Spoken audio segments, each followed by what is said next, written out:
In the early 14th century, a wandering tribe arrived at the shores of Lake Texcoco in the Valley of Mexico.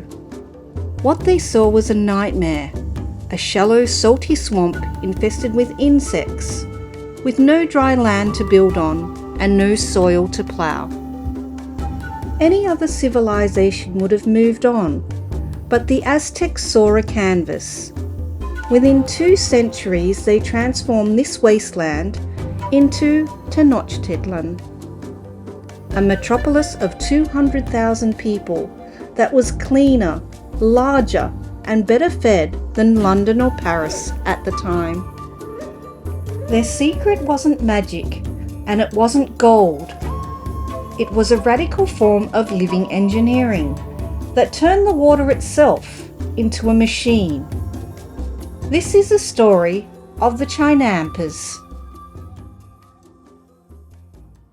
The word Chinampa comes from the Nahuatl word for square of reeds. But these weren't actually floating gardens.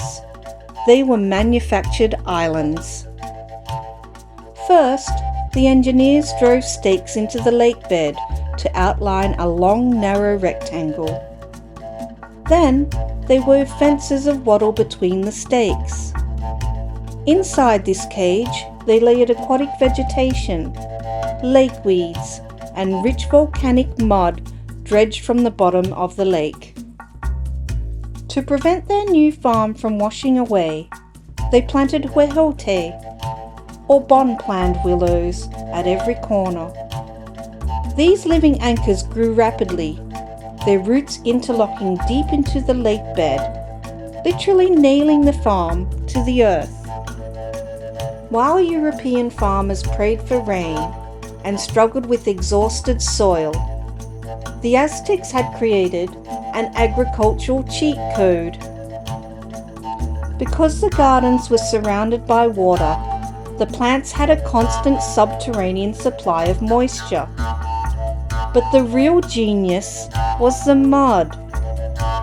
Every year, farmers dredged the canals, returning nutrient-rich silt to the top of the beds. This meant the soil never got tired. In a world where most humans were lucky to get 1 or 2 harvests a year, the Chinampas produced 7. It was the most productive agricultural system ever devised by man.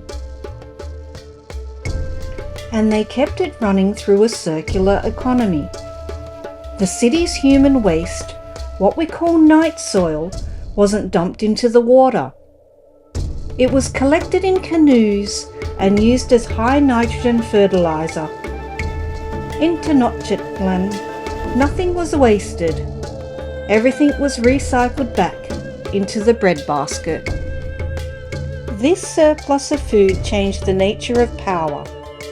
Because a tiny fraction of the population could feed everyone, the rest were free to become architects, priests, and the most feared warriors in the Americas. The Aztecs didn't just conquer with obsidian blades, they conquered with calories. An army that never goes hungry is an army that never stops. By the time the Spanish arrived, the water city was the heart of an empire that controlled 5 million people. When the Spanish conquered Tenochtitlan in 1521, they didn't understand the machine they had inherited. They saw the canals as obstacles and the lake as a threat.